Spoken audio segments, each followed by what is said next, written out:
Halo, Assalamualaikum warahmatullahi wabarakatuh. Sampurasun, nepangkeun nami abdi Ai Hikmah Lestari ti kelas 12 TI 3. Abdi bade ngenalkeun kadaharan khas Jawa Barat nyaeta ubi Cilembu asal Sumedang. Nalika bosen tuang sangu, panginten anjeun bakal nyobian malarian sumber karbohidrat alternatif anu tiasa ngagentos sangu. Salian ti jagong, kentang, jeung singkong. Salah sahiji anu bisa dijadikeun pilihan pikeun ngaganti sangu nyaeta ubi Cilembu. Ubi Cilembu atawa ubi madu nyaeta kultivar ubi jalar lokal anu asalna ti Desa Cilembu, Kacamatan Pamuliah, Sumedang, Jawa Barat. Ubi Cilembu geus aya ti taun 1880 ngan aya di Indonesia. Aya hiji carita anu mekar di masyarakat Sumedang nyaeta zaman baheula saurang raja ti Karajaan Sumedang larang nyamur jadi agina nu ngalalana pikeun ningali langsung kahirupan sapopoe rahayatna. Waktu eta manehna nempo rahayatna panen ubi.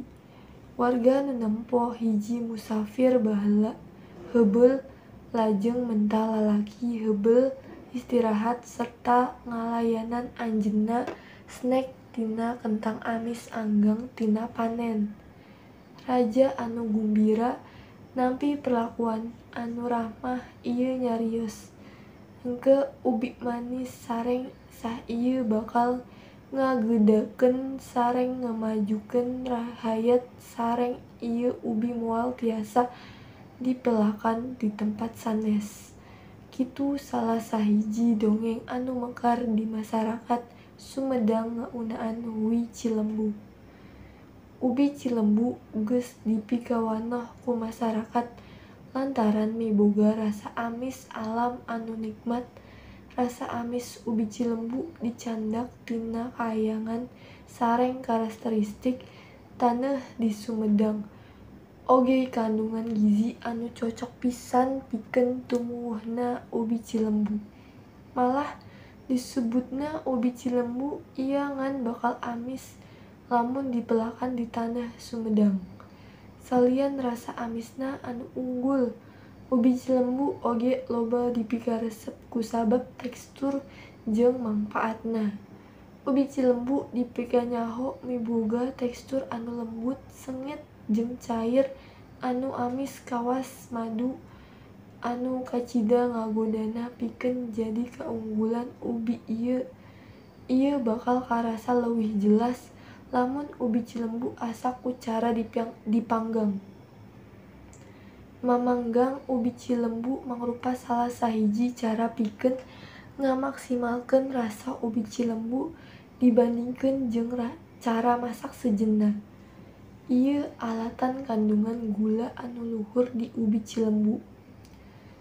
Sajaba ti eta ubi Cilembu oge dipikawanoh minangka kadaharan serat anu rendah kalori serta kolesterol. Ku alatan eta ubi Cilembu sampurna pikeun babaturan anu ngajalankeun diet dahareun sehat.